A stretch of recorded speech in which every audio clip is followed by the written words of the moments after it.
All right, welcome back, everybody. My name is Gary Huang. Today, I'm very excited to have a special training. You're going to learn the Q4 checklist for Amazon sellers to really double your profits this Q4. And I'm very honored to have our guest presenter today, Yoni Mazor from GETIDA. How's it going, Yoni? Doing great, Gary. Nice to see you. Nice to see everybody. Thank you for joining us today. Thank you for your time.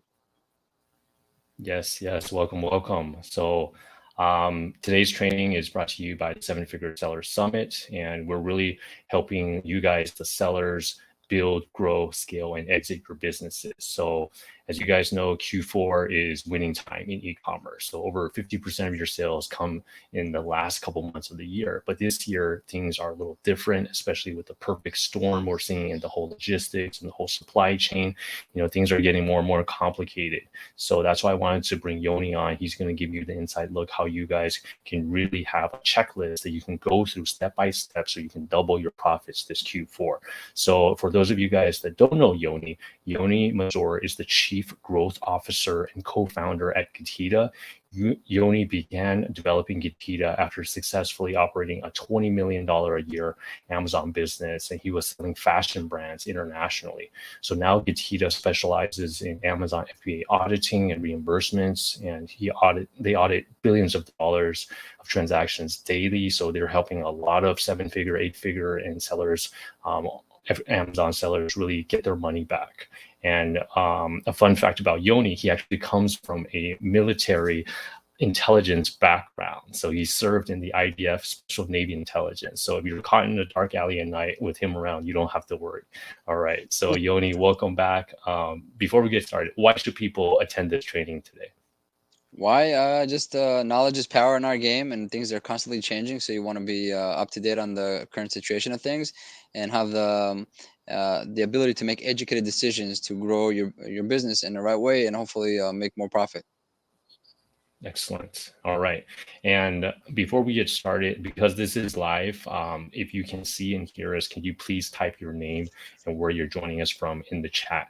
And that way we'll know everything is working properly. All right. And for those of you guys that stick around until the end, Yoni will have a special bonus offer for you. So please make sure to stick around.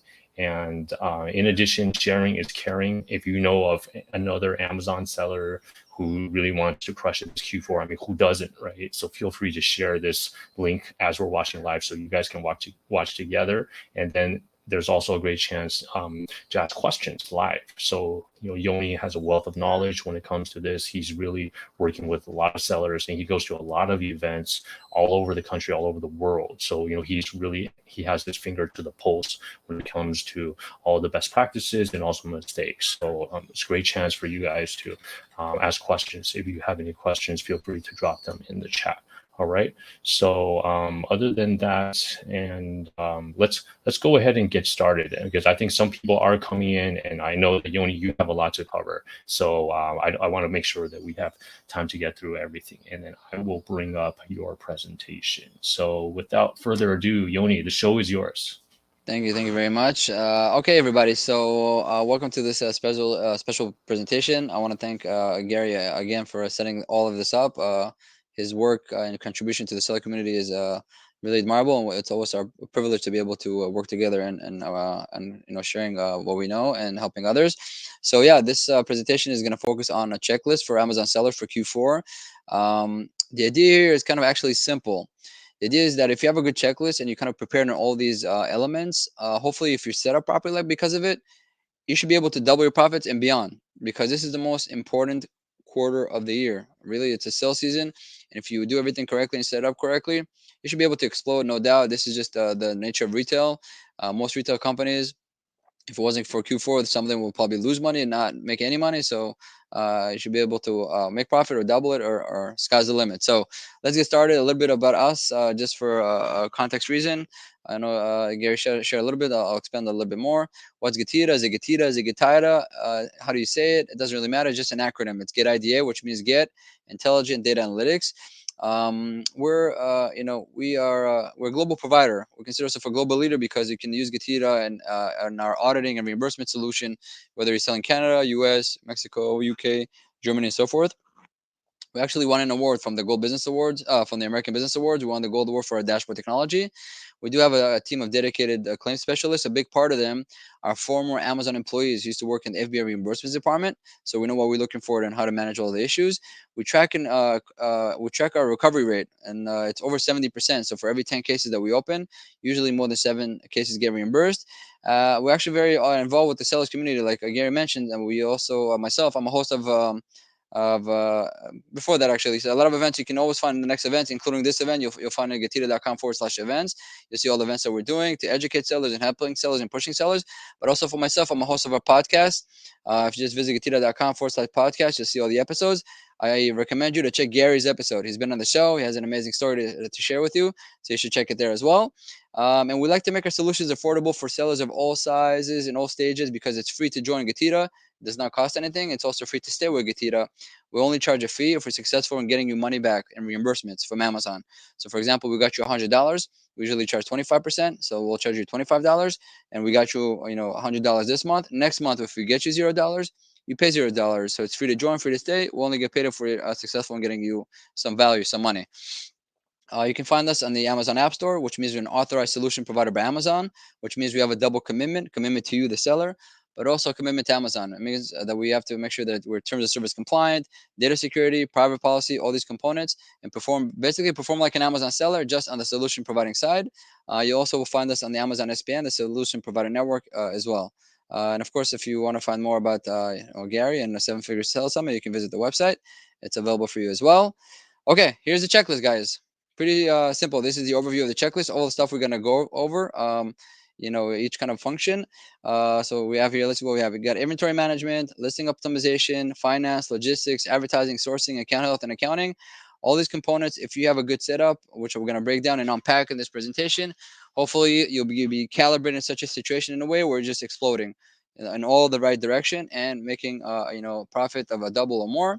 Let's start with the first function here. And of course, anybody has any questions, ideas, thoughts, better recommendations, feel free to put them on the chat, including yourself, Gary. I always value your input and thoughts and updates on this as well.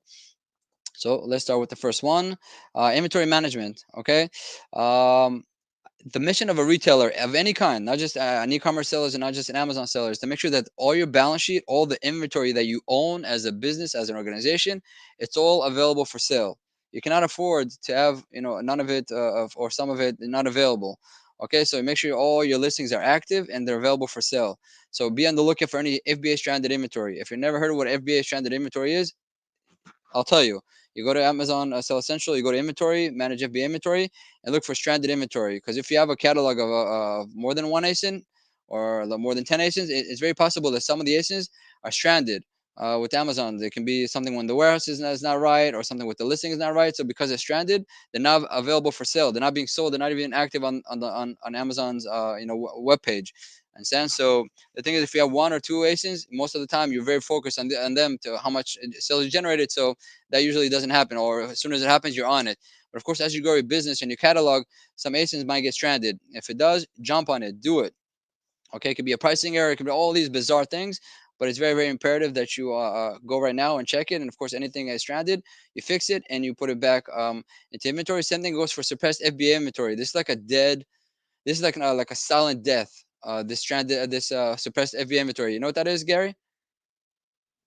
I'll give you an example. So the thing is, your listing is active on Amazon, right? On Amazon.com, but only if somebody has the URL, they can see it.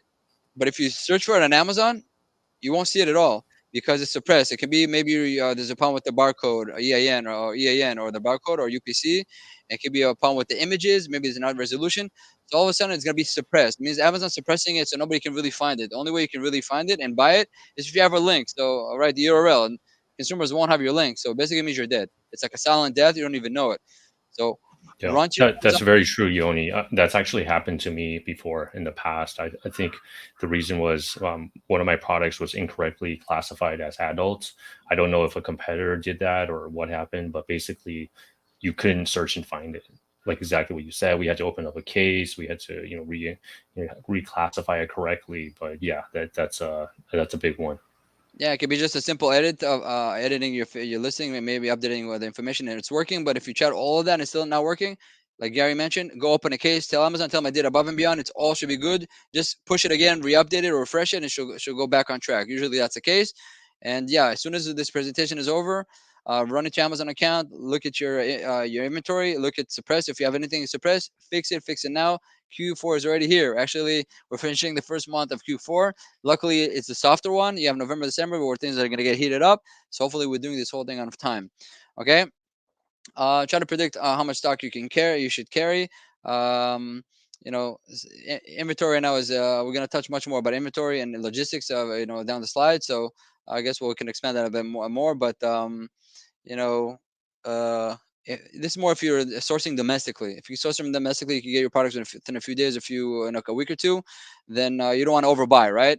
But if you're doing from overseas, it's a different demand. This is a different world. We're gonna touch that later on today. Okay. Okay. If you get it wrong, if you overstock, can you actually financially afford it? You gotta ask yourself, right? If you're gonna you gotta do some predictions. Am I gonna sell 30,000 units? If that's correct, that's great. But if you're only going to sell 15,000 units, you got to be able to predict how much you should be able to sell in the Q4. Rule of thumb is you should be able to do double or triple the volume, okay, that you do in regular months, especially November, December. October can be the regular, but once November kicks in, you got Black Friday, Cyber Monday, and then it rolls. You got the 2-3 weeks until Christmas. It's ferocious. So you got to be able to do the calculations. If you have historical data from past years, use it so you can do the right predictions. If you don't, try to predict maybe some other listings that are in the market that have been around there, like your competitors. Maybe they've been there for a bit more than you. See if you can get some data there and predict it. It's not exact science, but as much as you can, try to predict so you don't overbuy. That's kind of the main purpose I'm trying to say here with inventory management. But of course, whatever it is, don't underbuy. Meaning, you should have above and beyond to sell, so you don't get overstock.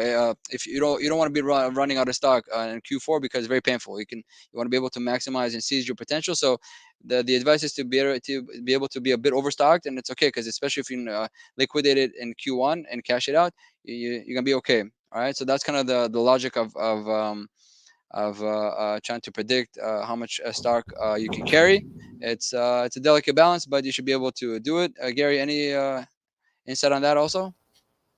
No, this is very important. I mean, inventory management, especially right now with the perfect storm of logistics, there's all the backlogs, the delays and shipping. The port of Los Angeles, there's like 70 ships just like anchored there, just waiting. That's Long Beach, right? So Is that your hometown, definitely, Long Beach, or which neighborhood were you from in LA? my hometown is LA. I'm actually like I grew up in Echo Park, or like really close Right. to Okay. Dodger Stadium. So it's like yeah, but It's yeah, not you're Long right. Beach area, right? Long And Beach is that big port that is suffering with all this craziness. yeah, Long Beach. I mean, the port of Long Beach, like that whole area, It's in the it's south. it's literally like a traffic jam on water. That's how it looks like. So Yeah, we're gonna get definitely there. Yeah. inventory management. That's super critical. Going back to Seven Figure Seller Summit, Chelsea Cohen from SoStock gave a really good training on how to make sure you order enough but not too much inventory. So highly recommend you guys check that out if you haven't already. And many of the seven figure sellers use SoStock, so they're kind of like a secret weapon. So quick shout out to them as well. But Yoni, this is great stuff. Also, quick shout out to Angel from Australia. G'day, hope you're doing well. All right, so Yoni, back to you. You got it. Okay, so let's go now to listing optimization. We kind of touched it earlier in regards to inventory, but let's go over these points. Obviously, make sure your copyright and visuals are optimized to the brim. If you have a seasonal version, or you can create a seasonal version images, you should do it. Maybe not on the first image, but on the rest of the images that you have in the carousel, put how it would look like as a gift, or a Christmas gift, or a holiday gift, a Hanukkah gift.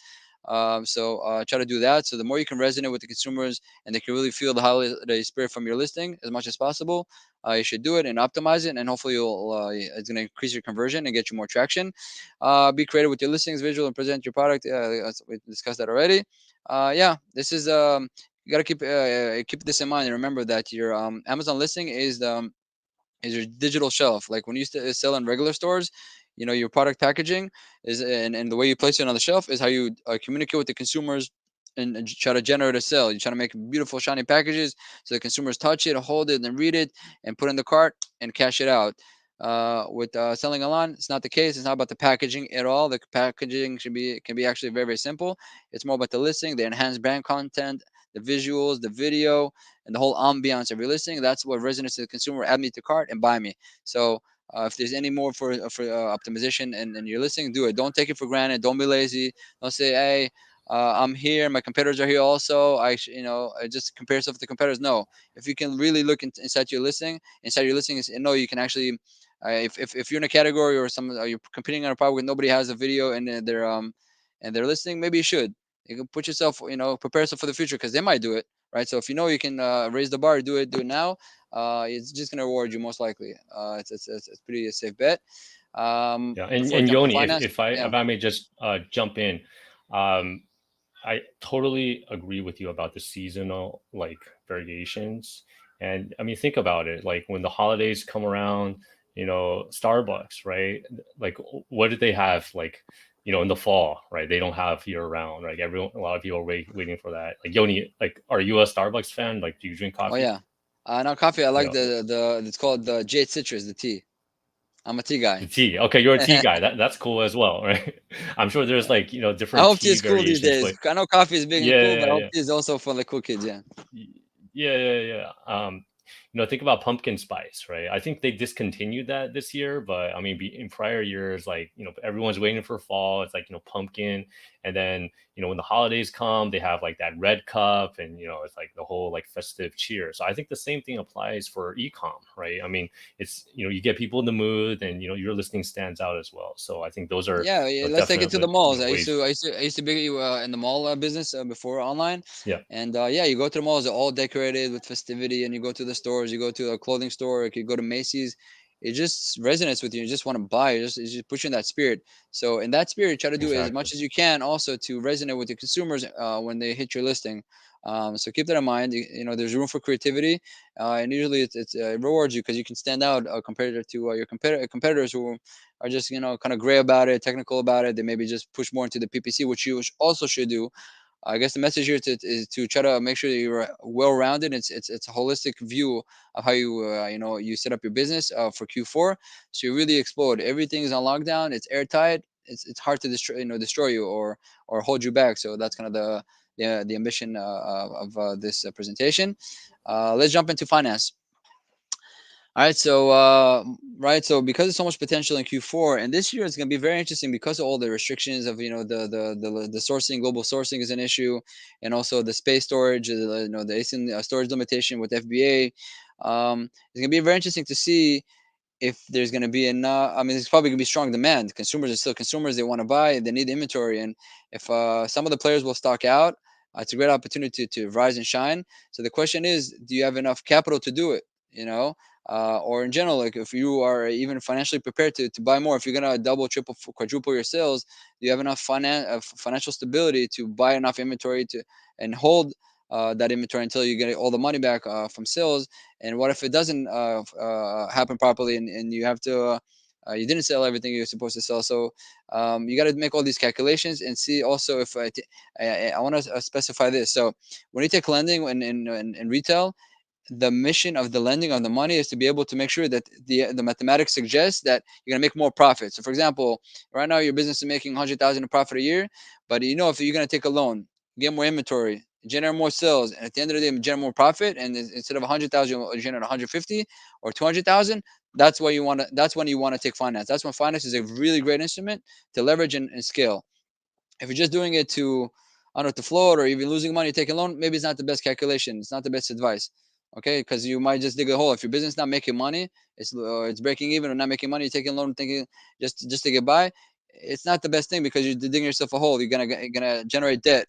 If you're never gonna get out of it, over time, it's just an issue. So you really have to hone in your business to see what's fundamentally wrong with the business, the demand, the market demand, the competitive landscape, stuff like that.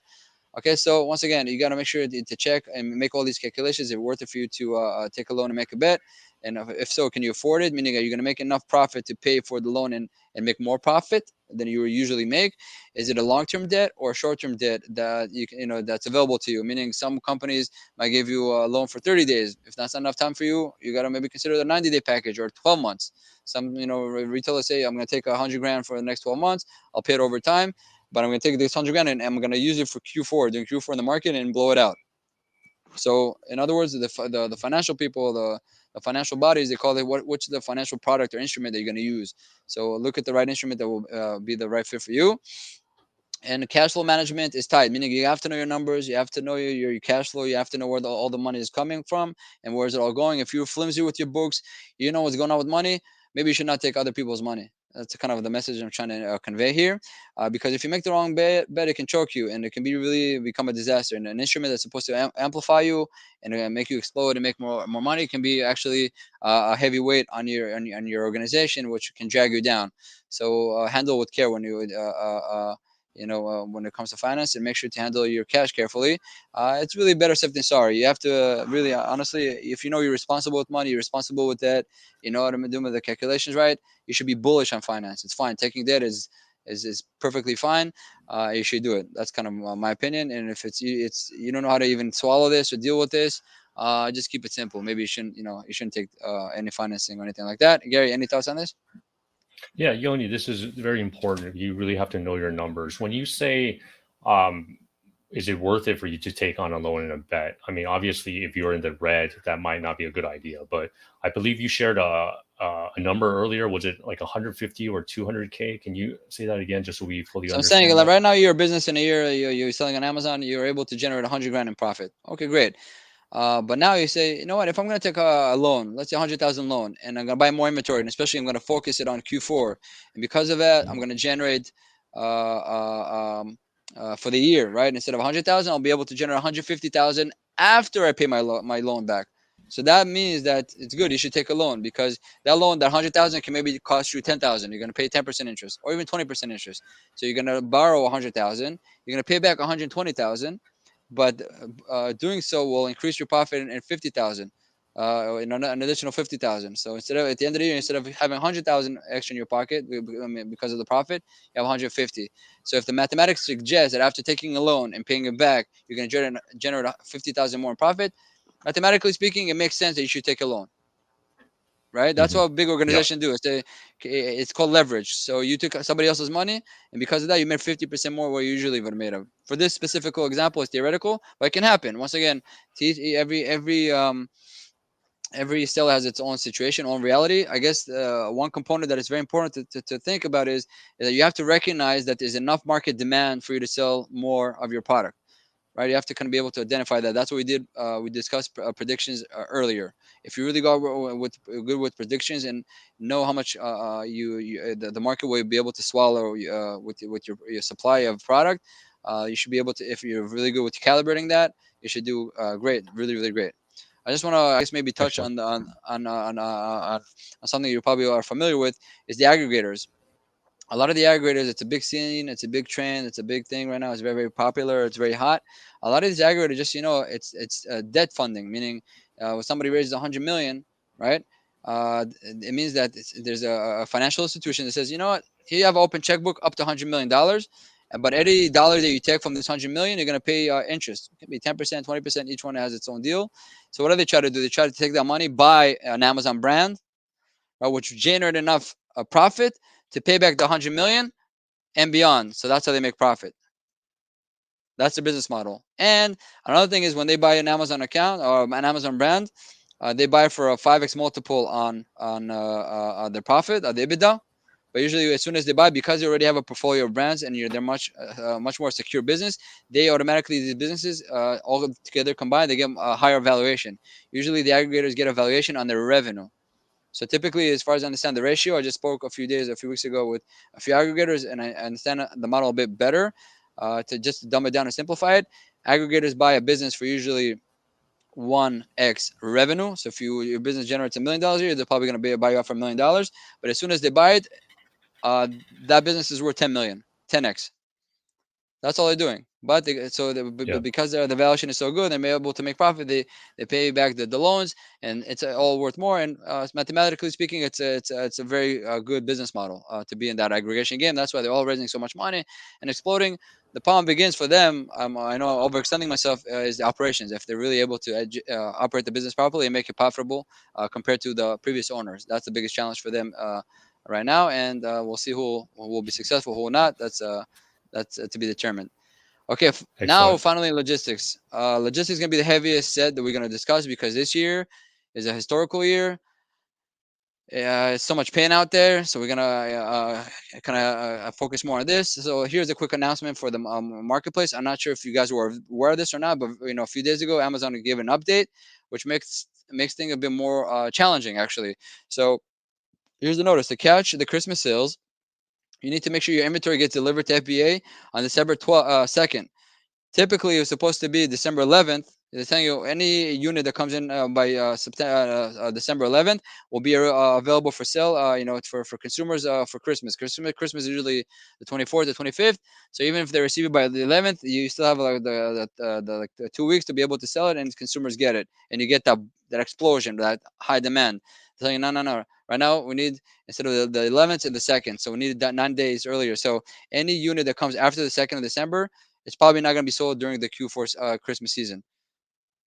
Understand, Gary?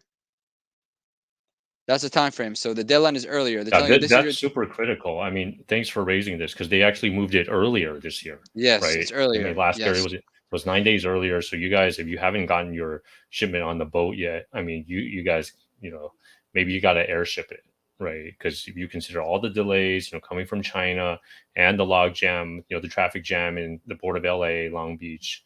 I mean, definitely check with your freight forwarder. Tell them that is the hard deadline. If we miss that, we miss Christmas. That kills us for Q4. So Yeah, if that you're this all is huge. calibrating, yeah, if you all calibrate yourself till the 11th, no more. Amazon again a few days ago updated it to the 2nd. Do whatever you can Yeah, to be there on time. Whatever you can, even if you pay a little bit of premium, you're not gonna get stuck with yeah, all this inventory afterwards and absorb damages and issues. So do your calculations, but this is what it is. So this is the crunch. yeah. This is the crunch. It's hard to get. It takes longer to get, but you need to get even earlier. So how do you deal with all this craziness? That's part of the mess that's going on right now. Here's another thing that this is just to show, I guess, what's going on, the craziness of shipping containers into the United States. So here's some data on the chart. It's from major export cities in Southeast Asia to the most popular Amazon fulfillment centers in the United States. Okay, this is a chart. It's from our friends at Freightos. This is their courtesy. Freightos over here. You can see this chart. You can it updates every week. So you just visit getida.com/FBAX, and every week you're going to see the trends of what's going on with the average cost of a 44 container.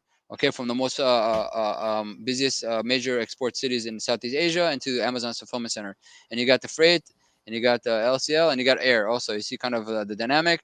There's been increase here with air, right? So it's it used to be maybe around the 2,500. Now it's 5,000. So that's 100% growth here.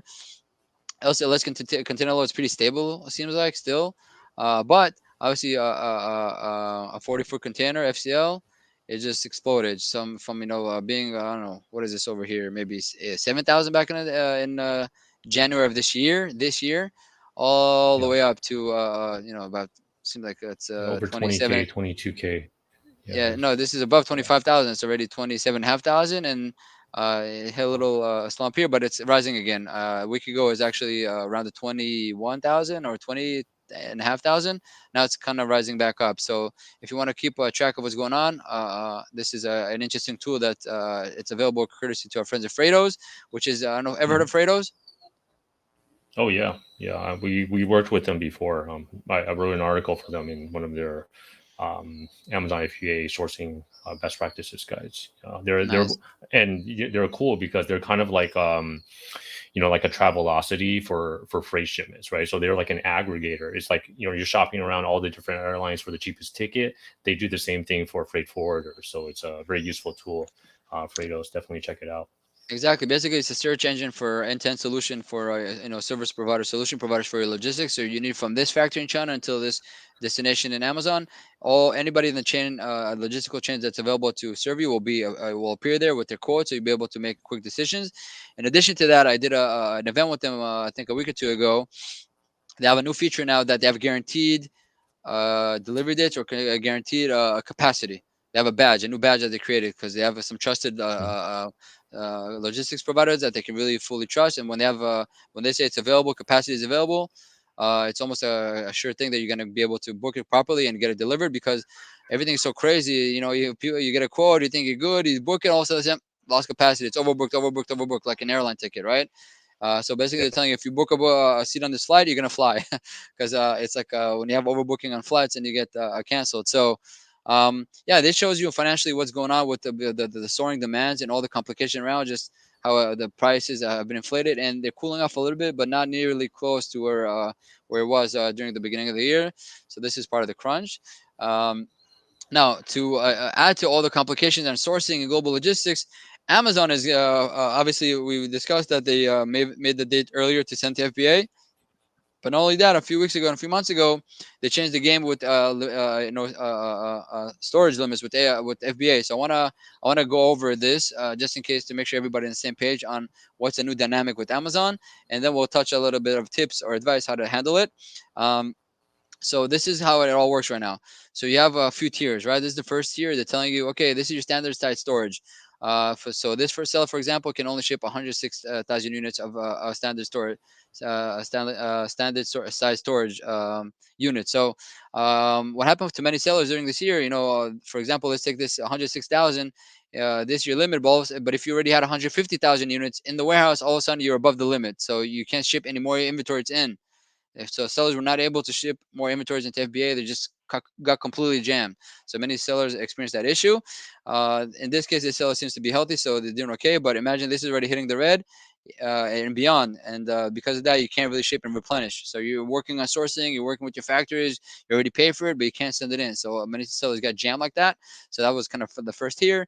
Then they're telling you there's another tier for oversized storage, and then let me see here. They tell you, okay, now you have for different categories, you have apparel storage and you have footwear storage. Okay, same thing for that. So it kind of, so if you're in these categories, also it's kind of wacky. They made it in four weird tiers. That's what's going on.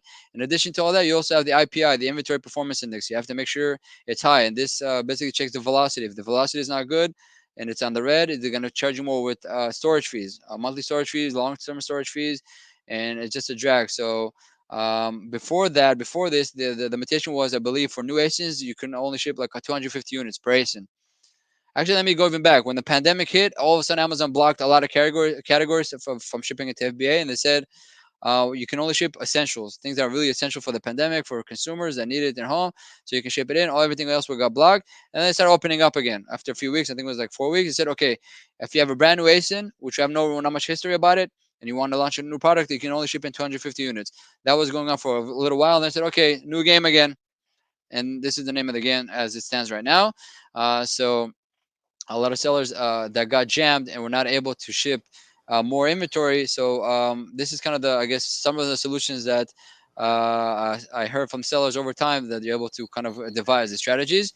So of course, if you were used to shipping containers to FBA and you're already close to the limit, or you already exceeded the limit, you can't.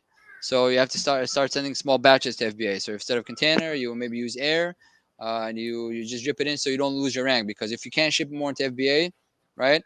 And then you go out of stock, and you start losing your rank, and that is your rank, your BSR, best sales rank, is your asset. You've invested a lot into the PPC and everything around just to be able to get a good rank and a good position. You got to keep moving it, even if it's gonna at the short run, you're gonna lose money by using air or anything like that. Make sure you're always in stock. Never go out of stock on Amazon. If you go out of stock, it's like you almost ruin your business, almost, because the moment you're out of stock, you start diving in rank, all your competitors go above you, and it's very hard to go back. Unless you're like a super brand like Nike, it has built-in demand from other channels, it's gonna be very hard to get your position back. So uh, taking it in small sizes as things change, and maybe hopefully when you ship small batches into FBA, you're gonna keep your position, and over time Amazon is gonna increase your limits from 106,000 to 150,000, 200,000 a few weeks and a few months, but you gotta survive it. So tactically, you gotta just ship it in smaller batches. Okay, so of course, it's hopefully going to sell and rotate faster. This will improve your selling performance metrics. Limits will be raised, and IPO score will improve. Plan the inventory to sell within 45 to 90 days maximum. Don't get stuck. And also, another thing that I heard many sellers do is, because of the constraints in sourcing and Amazon's storage limitations, what they do is actually, that it goes back to financing.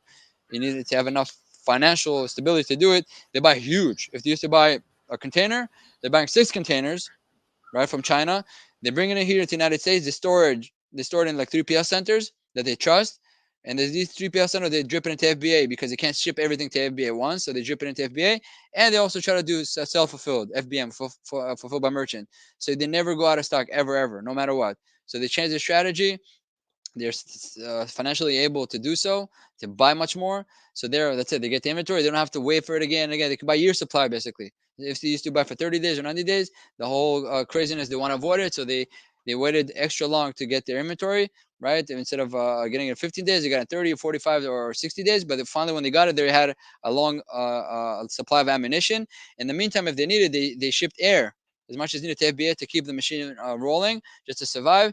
And that's what they did. That's a few tactics that I heard sellers use just to get through this new crisis.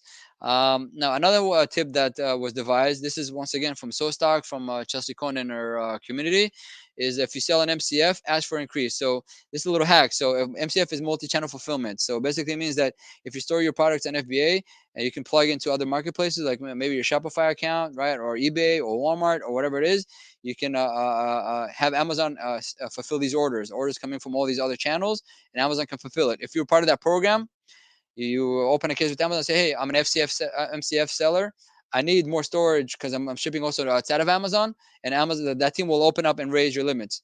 That's a hack, that not even a hack. That's a strategy that we found that is useful. And of course, you're able to ship more units in, and it's very helpful. That's already if you're in the program. If you're not in the program, maybe, and you're interested to be in the program, apply for the program. Start using Amazon FBA to fulfill your inventory and ship it to other channels, and then show Amazon you're preparing to do so, or open a case with them. Tell them I'm going to be an MCF, multi-channel fulfillment. I need more storage, and they're going to update and increase your limitations. So hopefully that's useful as well. Let me see the next one. Okay, also another thing, of course, if you have any dead units, stuff that not really moving or selling, get it out, clean your inventory. FBA has become a premium place to be. This is like courtside Lakers, you're not gonna just bring your entire church and city and invite everybody, buy them tickets. No, you're gonna bring the people who are, you're gonna bring the inventory that's the best inventory and the best, most important, and all the ones that are kind of out there and their long tail inventory, you take it out at FBA. You need your best sellers.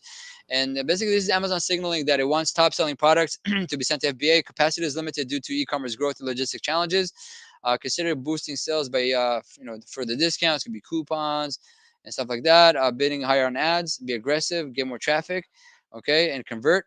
It goes back to listing optimization. Make sure you're optimized so you have a really compelling ASIN and listing and value proposition for consumers.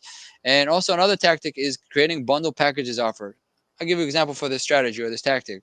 Let's say you're in the snack business, right? You have you're in the snack category. Let's say you have you're selling nuts or some sort of a variety of snacks that you have, and you have an ASIN limitation. So of course, if you start selling your products more quickly, or even if you have slow selling products, you want if you're able to start selling more, that's going to increase your limitation and just improve your IPI, your inventory performance index. So what can you do? You can maybe apply to sell. You can reach out to Pringles and Lay's chips. For example, this is all theoretical, but this is it captures the idea. You tell them, hey, I want to sell your product. So you take it, you start selling it on Amazon. That's high velocity. That can move on its own merit and improve your account. But also you can bundle. You say, hey, you can do this bundle, right, where you can buy my nuts, which is my private label, Lay's chips, and Schneider's pretzel, and a bundle. It's a bundle. So instead of paying $50 for all of it, you pay $39.99. And also they buy all these top level brands that have high velocity, and your brand also. You're attaching, you're writing it. It's perfectly legit, perfectly TOS. It's just using the power of super brands to sell your product. So you bundle it with other products. Say this is a cool package. It can be also electronics. It's a Sony camera or Canon camera. Say, hey, I'm selling tripods. That's my category. You can buy I'll buy Canon cameras. I'll sell it, right? But also I can bundle. Say, buy the camera and get my tripod. Instead of $100, the tripod will be $80. So you buy the camera and the tripod. It's a bundle. It's a better value. Boom, your tripod starts to move and move and move and move. That's kind of a strategy that we heard selling using. It doesn't apply for all sellers, but with creativity and some innovation and taking the initiative, that can work, and actually can work even beyond all this restrictions and limitations as a business model itself. I can share with you that Eitan, my CEO and my partner, when he was in the retail again before all this craziness, that's what he did. He was more in the electronics category. He took big brands, I think like Yamaha and stuff like that. He used to sell them very well. He has the accounts with them. He had the authority to sell online, but he used to have his own private label brand with all these accessories for all these products. He used to bundle it all together and make huge business, huge. So just like that, it can help you as a business model as well, if it makes Yeah, sense. It's got to make sense. Eitan Wiener was an alum of Seven Figure Seller Summit as well. Eight Figure Seller, he exited his business, and that was one of the ways he's bundling, like what Yoni said. It could be like a camera. It's like a name brand Sony camera plus like a tripod, right? So this way you bump up your average order value, which will help increase your revenue and hopefully your profitability as well. So I think that's one of the key ways you can do that. And even if you can't physically bundle, you can do virtual bundles on Amazon now. So we don't have time to get into all the nitty gritty, but Yeah, think I'm about mostly talking about how to, virtual bundles. yeah, You don't have to ship it together. You ship it yeah, separately, and yeah, then you can just say bundle it just virtually. Amazon will bundle it for you on the yeah, warehouse level. But yeah, this is yeah, basically we're saying you can take a private label selling and reselling and get the best of both worlds if you merge it together. That's kind of what we're saying. 100%. Excellent. All right, let's keep going, Yoni. Okay, so logistics is heavy this time because of all the craziness. So we have another one for you. So just if you are using 3PL, secure a reputable global logistics provider and a 3PL services now. Do not be cheap. Use the ones that are credible. They have a track record. They're honest to their word because any fluke in that and missing any deadlines can be critical. So it's okay to pay a bit more. Don't look for the cheapest solution provider.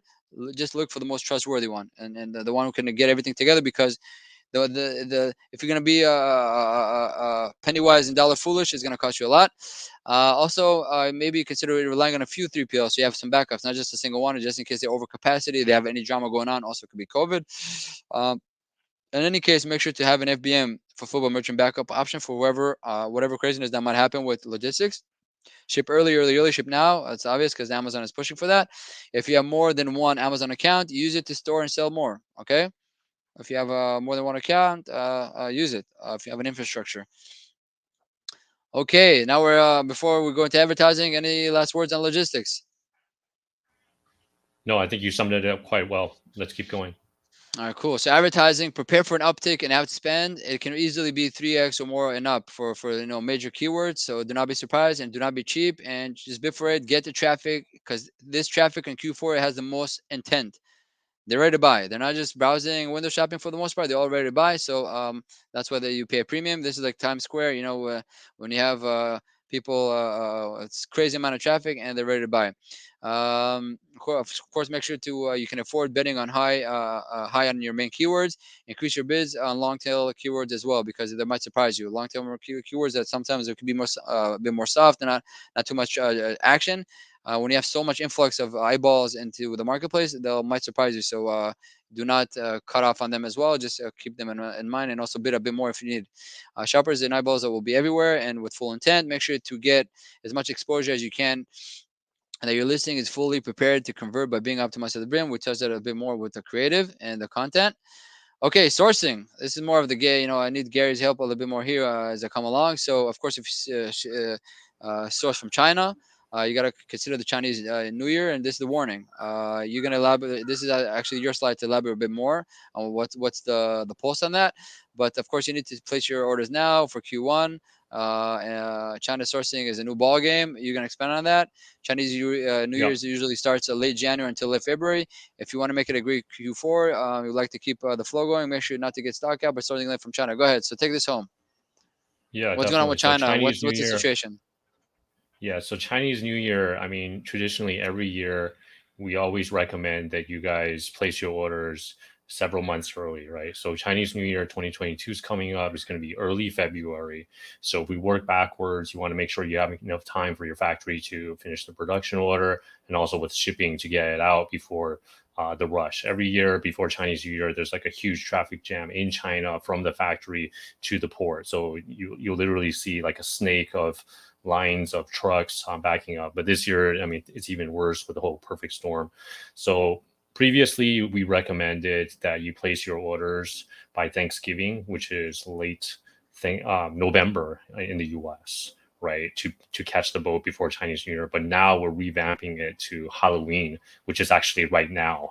So definitely you got to place your orders like ASAP. If you're in the middle of discussions, I would suggest you double check the delivery times and find a way to close on that so the factory can get started ASAP. So you don't miss the boat. What happens if you miss the boat?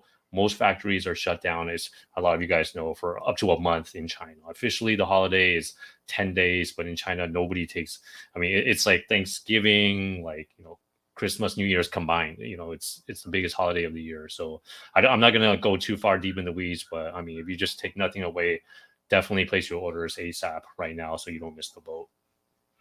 All right. Very good. Account health. This we're gonna browse through these pretty quickly. If you have any Amazon account health notifications warning, make sure to clear them all now. I mean, a pricing issue, image issue, intellectual property issue. Take care of it now, because if you don't, then you're gonna get a few more of those. They might suspend your account or suspend your listing or block it. So that goes to account health. Go to your Amazon account, go to account notifications, see if anything's there, just in case you missed it. Because sometimes it goes to your email, you might be missing it. Go there, see if there's any warning or any issues on your account. Clean it and clean it now. Of course, you don't want to get any ASIN account suspended due to cloud of complaints in your account during Q4. Come into Q4 with a clean slate. Be ready to act fast if needed. Of course, if during Q4 if something comes in, just be ready. Whatever it is, always expect the worst. Expect for the best, but be prepared for the worst with Amazon. This is a kind of a golden mindset here. Accounting. Okay, well, this is Q4. You're gonna finish off the year. Get ready to close your books for the year. Conduct an inventory count of your FBA inventory and in-house inventory, and even inventory under production that you paid for in China on your balance sheet. Don't forget. So when you're doing your balance sheet, you have your assets. Inventory as a retailer is usually the biggest asset. So don't forget to count your FBA inventory. If you have any warehouse inventory and an inventory production that you paid for, that is your inventory. So just a little bit of a heads up on that. And of course, when you finish the year, Amazon will provide you with an end of the year statement, a 1099 statement. So download it and notify your accountant. Okay, that's basically is the certificate document that you get from Amazon, which that you use for the IRS, is to say, hey, you generated 100,000 to sell this year, or a million, whatever it is that you needed for actually doing your taxes. Make sure to also expense your interest payment if you did take a loan. We talked about finance earlier. If you take a loan and you can pay 10% or $10,000 in the interest, tell your accountant. So that's also the tax deductible. So which is great. You're going to pay less taxes. You can deduct it. There's two tools you can use here. If you want, you could actually just visit. Let me see if I can get that. GETIDA.com/profit or GETIDA.com/ebook. You're gonna get on this one. You're gonna get this. You're gonna get this as well. You're gonna get a package of an ebook about how to read an Amazon income statement.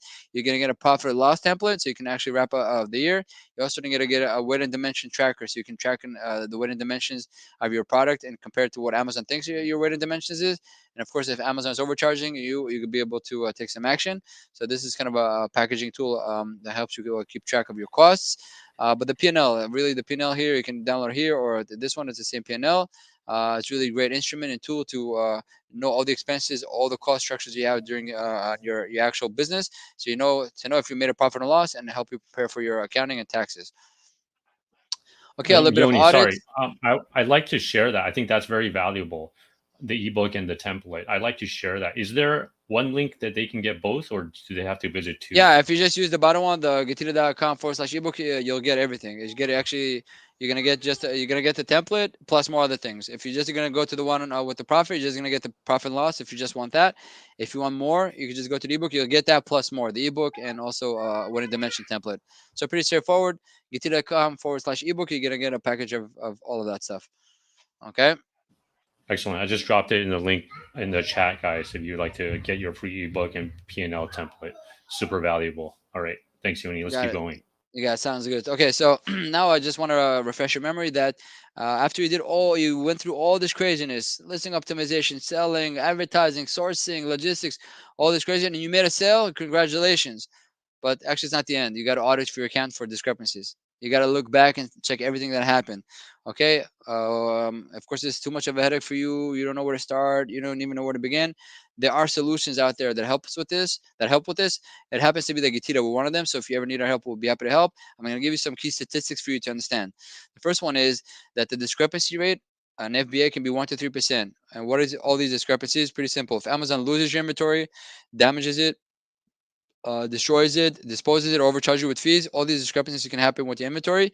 All of these can be 1 to 3% from your revenue. So if you're doing $1 million a year, 1 to 3% could be 10 to 30,000. If you're doing 100,000 a year, that could be 1 to 3,000. So, but it's up to you to audit Amazon.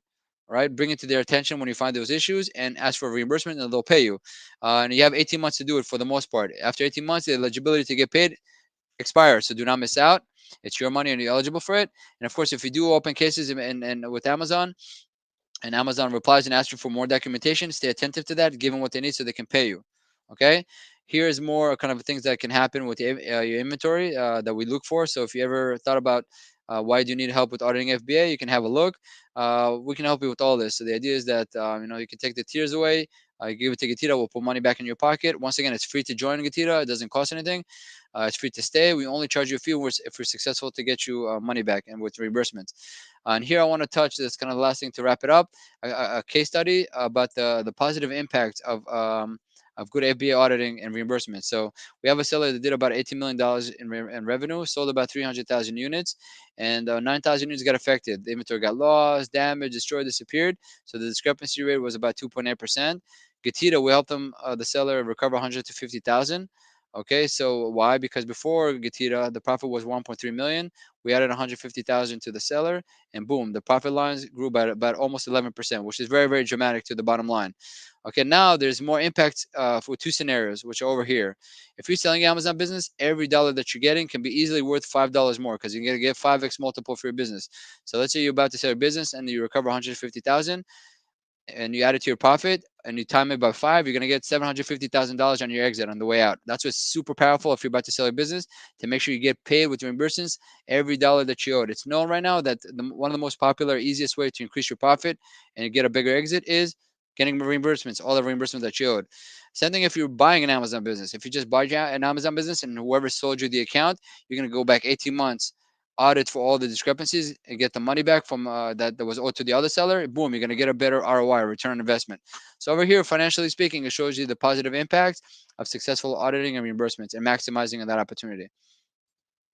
Okay, and here, like Gary mentioned, if somebody wants to try GETIDA out, we have a $400 offer. You can just visit getida.com/7FSS, which is Seven Figure Seller Summit, and you're going to get $400 in free reimbursements. What does that mean? We're going to get you $400 in FBA reimbursements, and after $400, if you want to leave us, you can leave us. If you want to stay, that's fine as well. We're only here to help. But we're going to go back 18 months. Every dollar that's owed to you, we're going to find that and we're going to get that back to your account. Usually it helps a lot. And then if there's any questions, you can feel free to reach out to me directly. This is my direct email. You can also visit us on the website. Yeah. So I hope that leaves enough time for us for some questions, Gary.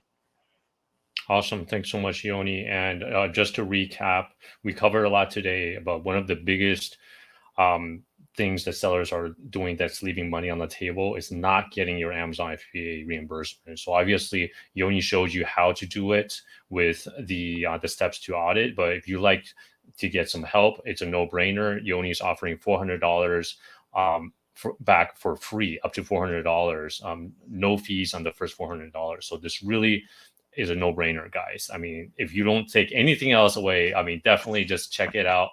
GETIDA.com/7FSS. All right.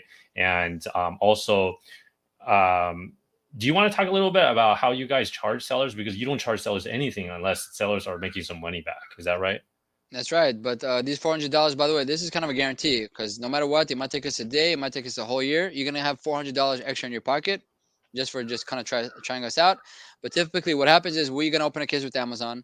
They're going to pay your reimbursement. And the way they pay, they add it to your Amazon deposit, Amazon account. You're going to see, you're going to be, let's say they pay you $1,000. You're going to see $1,000 more on your deposit. And then they usually pay every 2 weeks. Every 2 weeks, they send you the money and that's yours. And GETIDA, we come once a month. We kind of do a summary of all the money they recover for you. So let's say 1 month we recover for you $100, which you already got paid because Amazon pays every 2 weeks, but we only charge once a month. So for that $100, we're going to charge you 25%, which will be $25. And next month, let's say we got you $0, you pay $0. That's kind of the mechanics of how it all works. But in this case, no matter what, you're going to have $400 in reimbursements. We're not going to charge you a penny. Amazon will add it to your account, and then they're going to pay you. They're going to send you the money, and it's all yours to keep. And you just hopefully you'll take that money. You're going to keep investing it in your Amazon business. You can invest more in PPC, more into your branding, marketing, and your next product launch, whatever it is that you need to do to kind of fuel the growth of your Amazon business. Excellent. All right. So definitely check that out, guys. So we have some time for Q&A. So if you guys have any questions, please drop them in the chat. We only have a few minutes left. And then over 100 people submitted questions before before the webinar. So I want to get to a couple of them before we close out. So Yoni, first question, in terms of increasing sales and conversions, one of the ways of increasing profits is raising your price, right? So obviously right now sellers fees are going up, with the additional shipping costs, obviously among like all the other fees. What are you seeing? Like, is it advisable to raise prices in Q4? What's your take on that, Yoni? Honestly, the best answer to that is it really depends on the landscape of each product. Every product has a different landscape and competitive landscape, and so I'll put it this way: if your competitive landscape brings the reality that you and your competitors are all suffering from inflationary increases of sourcing, shipping, logistics, whatever it is, then you all will have to just raise your prices. It's just gonna be rolled into the consumers, and that's okay. Because if you're gonna do it, they're gonna do it. They're not gonna be able to really stay in business. So then you're left with an option: raise my prices and stay in business and survive and make actual profit, or keep it low, lose, and just get out of the business. Because nobody really is creating a business to lose money. So if that's kind of your landscape, then yeah, raising the price will be a wise decision. If your competitive landscape is that you're sourcing domestically and the prices haven't really changed, or maybe prices even decreased, and your competitors are keeping the same amount of prices, maybe you shouldn't. That's another scenario. But another scenario to that will be is if you invested a lot into your branding and your marketing, and you work with a lot of influencers, you're becoming a brand name, and you're just more desirable, and you can really clearly see the demand for your products compared to other brands that are competing with you is really rising up there. Yeah, increase it. It's okay to charge a premium. A simple example is our Apple devices. There's so much demand because their branding and marketing is so good and so sophisticated. They're always able to create this buzz and excitement for their products, and demand is so strong, and they have premium prices. So if you're heading to that trajectory, fine, all good. If you're really just a product that is kind of commodity, and nothing really changed in the landscape, and there's no price hikes, it's not going to benefit you to increase your prices because you're gonna and because your competitors will get your business. So that's kind of the best answer I could give under the circumstances. Yeah, no, that's a really good point. I mean, it depends on your competition as well, right? And I found in my experience in Q4 in the past, sometimes people are willing to open their wallets in Q4. They might not be willing other times of the year, so it's worth a test, right? So whether you tested by 5%, 10%, there's tools out there that you can test where you can manually test. I think it is worth the test, because if you are in the red where you're just barely breaking even, I mean, that's not a sustainable business, right? So definitely consider that. And a lot of times it's like it's almost like a dam, right? Like there's so much pent up water behind the dam. It's like all the sellers are afraid of taking that first step to increase the price. And with the seller community, I know that some people, once they raise the price, suddenly like the competitor raises their price as well. So it's kind of like a domino effect. So But let me tell you definitely this: check if out. you are really Yeah. good at and having your finger on the pulse on the market, and especially the competitive landscape, and you recognize that Yeah. most of your competitors are out of stock, and you're gonna be out of stock, Mm, you should probably raise your prices. yeah. It's the Yeah. opportunity. Nobody's That's out it. there. There's so much demand. Yeah. This is just a Yeah. simple rules of supply and demand. When there's over demand and That's right. supply, prices go up. When there's That's right. always over supply and demand, prices go down. So if you have your fingers Yeah. on the pulse, do what you got to do. Just keep. It's gonna be a fast move. Yeah, no, that's great advice. All right. Another question that we got is for beginners, for those maybe it's their first Q4. What advice would you give for first timers in Q4, just to maximize their profits because they don't have the past history to draw upon? Yeah, so kind of try to everything that we went over the past hour, all these elements, try to familiarize with them. If you're familiar with one more than the other, which is it's okay. Just be very well rounded. It's not just that one thing that's gonna make it all different. It's all these elements together and balancing all of them. So hopefully this whole event was enough for you to kind of put a good perspective on it and have a good angles, calibration on all these components. There's really, unfortunately, not just one thing that I can tell you that's going to be the magic bullet. It's all these bullets that needs to be under control that will make you less vulnerable and more successful. Awesome. All right. And last question before we go, if you were to apply the 80-20 rule to everything we covered today, Yoni, what's the number one recommendation for the sellers to really double their profits this Q4? Yeah, in this landscape, don't be out of stock. Don't be out of stock. Like mentioned, and if you see others are getting out of stock and you have the opportunity to raise your prices and just explode and have even enough inventory to slide into Q1, double, triple, just sky's the limit. So yeah, hopefully that will be the scenario for everybody here. Excellent. Thanks so much, Yoni. And just to recap, if you'd like to get $400 back in Amazon FBA reimbursements, definitely visit www.getida.com/7FSS. Before we go, I'd like to ask for your help, guys. With Seven Figure Seller Summit last year, we won the seller poll. And then it helped us a lot to really increase our exposure, to help even more sellers like you guys really scale, build, scale, and exit their businesses. And this year, we need your help. So we're trying really hard to take home the win again. But there's more events now. I mean, obviously, there's offline events, there's more online events. But if you feel that you've gotten some value from our events and from our trainings and all the effort we put in, and with our partners like Yoni and GETIDA as well, would you take just 2 minutes to vote for us as your favorite Amazon conference at Seller Poll? That's at www.sellerpoll.com. That would be awesome. And let me just drop it in the link before we go. And also, if you feel compelled, I would also invite you to vote for GETIDA as your favorite service provider. If you've used them, I know that many of you guys watching have used them. So if you feel compelled, please vote for us at sellerpoll.com. Anything to add, Yoni?